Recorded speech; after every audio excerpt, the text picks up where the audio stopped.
Rover SD1 tailgate latch. Well, you could call it a latch. It's the release handle. It's the I call it door key, but it's not the door key. Fuel cap key. Lock. Unlock. Lever to release. Now, I had a bit of a problem. I sent the car off to get it registered, and when it came back I couldn't open the tailgate. Boot for the people in the UK, trunk for the US. I actually had suspicions that somebody, tried to lock it, playing around with the keys, or no idea. I've just got a suspicious mind. Anyway, as it turns out, what I think actually happened is that the counterpart of this part of the lever,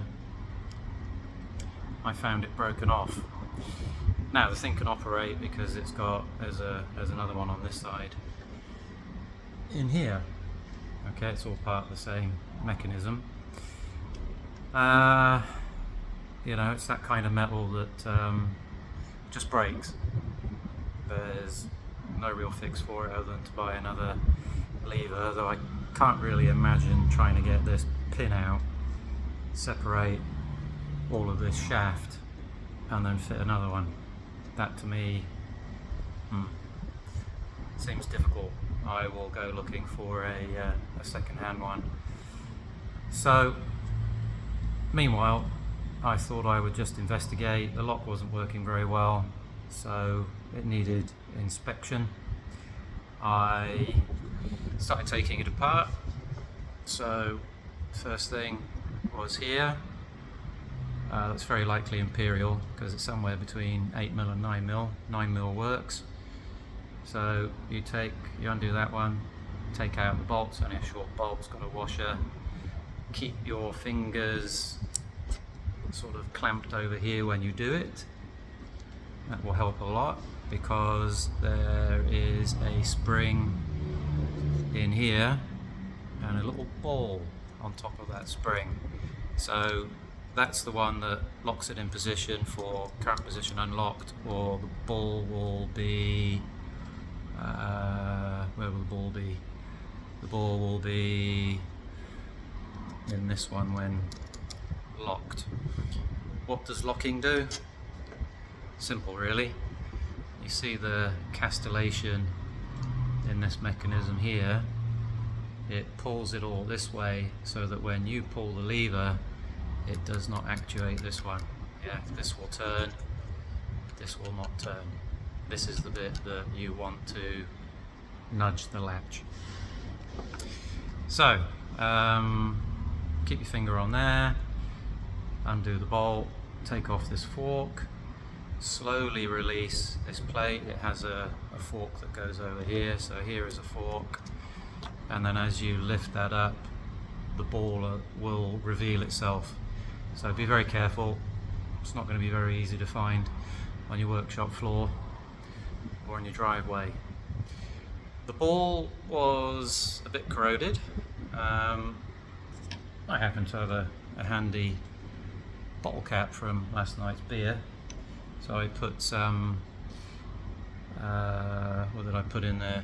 I haven't got the can with me. Let's say I put WD-40 in there, and I let that sit for a little while, cleaned it up with a rag. There was still a bit of corrosion on it. I just ran it across a fine file, varying the orientation. It cleaned up the ball very nicely, so I know that the ball's not going to get stuck, because that was one of the concerns. Once you have this bolt out, you have the fork off, and you have this plate off, spring and ball out, you can withdraw the barrel.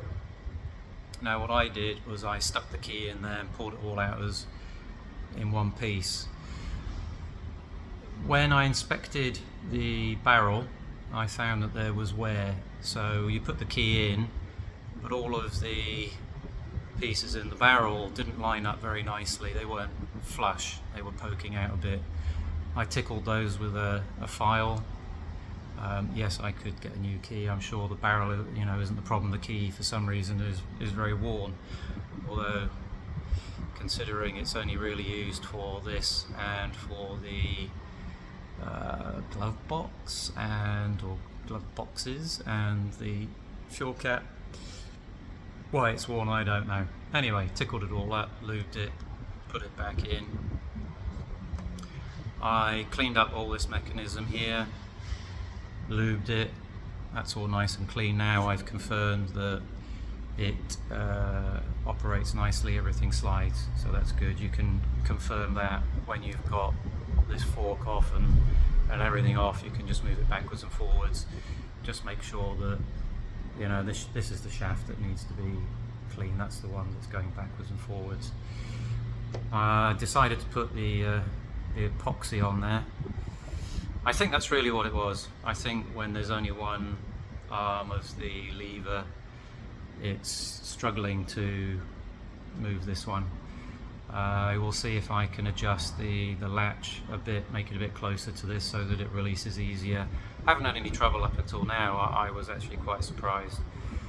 Having it locked, that was a whole other story. So imagine your boot is shut. Well, I call it locked, it wasn't locked, but the boot is shut and you can't open it, because no matter how much you push on this lever, you just don't get that nice click when this is supposed to touch the latch. So I climbed into the back of the car. I tried to poke stuff down in here and nothing sort of gave. In theory, it goes this way up in the back of the car. Actually, it's like that. So in theory, you could gain access. You would have to push it this way. You could gain access with a long screwdriver and nudge this. That might be good enough to get the latch and you'd be okay. I wasn't lucky, and it's very difficult to see where this is. I even stuck a scope in there to try and see what and where I was poking. These two bolt into the inside of the tailgate. However, you can undo those, that's very easy, but you can't get this out without removing the big plastic strip that goes at the bottom of the tailgate that holds the license plate lights. There are 6 self-tappers in that one. You probably have to undo the tailgate lights as well to get access to 2 of those self-tappers. That piece of plastic will come out, but it's quite a negotiation. I managed to get it out. Once I got it out, I could withdraw this, then I could see the latch, poke it, all good. So once this has dried, after 24 hours, I will be able to put this back in. I will do a lot of testing before I actually close the tailgate and use it in anger. I don't want to get stuck again. That really wasn't fun. Hopefully this was useful to somebody. Thank you.